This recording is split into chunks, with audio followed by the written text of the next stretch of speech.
Dans cet exercice, nous allons nous intéresser à l'histoire géologique de la région Vosges-Alsace. Pour cela, nous allons appliquer quelques principes de datation relative.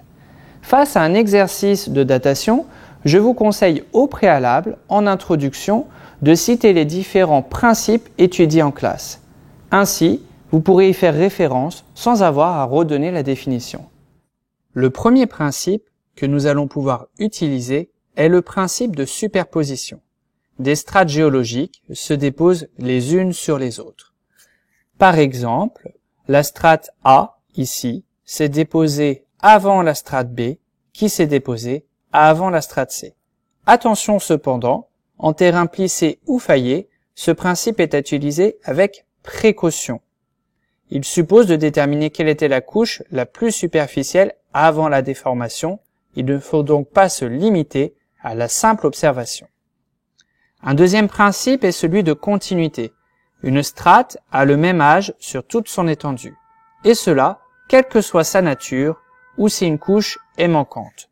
Par exemple, la strate ici A a le même âge, s'est déposée en même temps que la strate D. La strate C s'est déposée en même temps que la strate E. Un troisième principe est le principe de recoupement. Lorsqu'un élément recoupe ou provoque la transformation d'une structure géologique, il lui est forcément postérieur.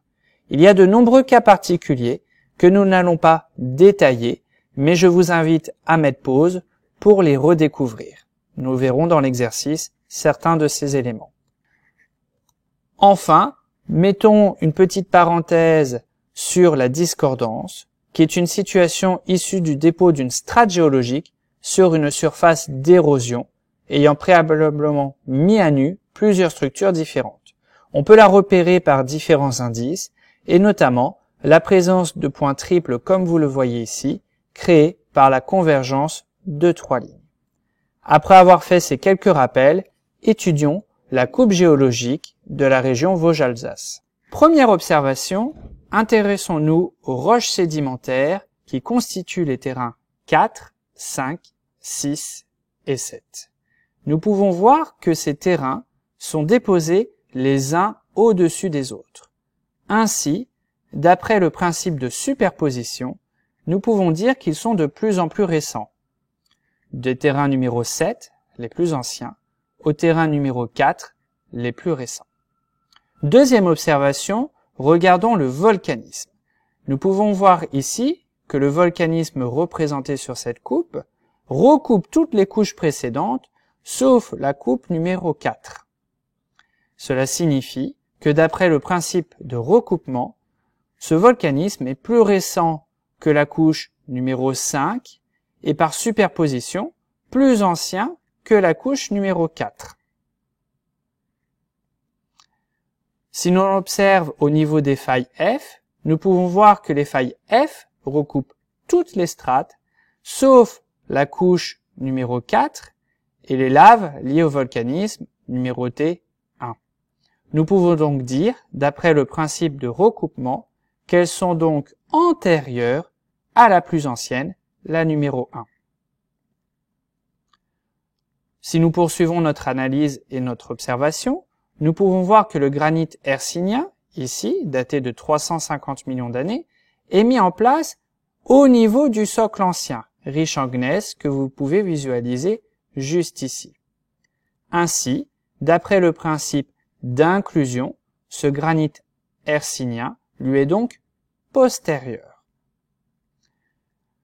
On peut donc dire que le granit hercynien et le socle ancien sont recoupés par une surface d'érosion. Ainsi, d'après le principe de recoupement, cette surface d'érosion lui est postérieure.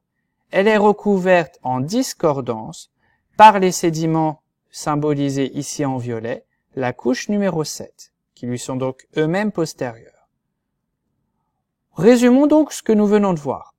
En première étape, du plus ancien au plus récent, on a donc la formation du socle ancien, couche numéro 3.